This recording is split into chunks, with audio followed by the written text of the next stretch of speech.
Yvonne Wynn relocated to Berry Farm 6 years ago when her old neighborhood, Capitol Heights Dwellings, started a redevelopment project.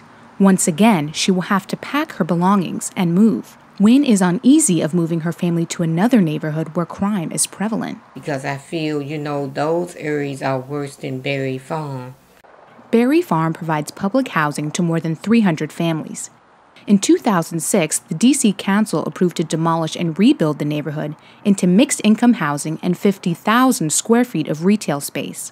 Last year, Phase 1 was approved to begin relocating residents. One row of housing on Sumner Road has already been boarded up. The families who occupied it have been relocated. And my family and I, we, had a bad experience since we've been here. And I just don't want to go into another, dwellings, have to deal with it and it get worse. She wants her family to feel the benefits of a revitalized Berry Farm. The plan includes replacing public housing 1 for 1. According to the D.C. Fiscal Policy Institute, the number of affordable rentals in the district have declined nearly 50% in the last decade.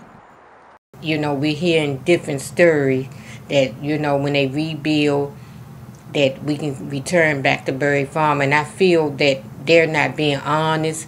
They're going to make it so where the homes are not going to be affordable. I'm here outside the District of Columbia Housing Authority, who's in charge of Berry Farm's redevelopment plan. I reached out to them several times, but they declined to comment or set up an interview. This development project has made residents, says Wynn, feel like their current concerns are not being heard. I'm tired of it, and I'm frustrated. And, I just pray every day, that things work better for me, my family and I, because I deserve better. For Howard University News Service in Washington, I'm Ashley Young.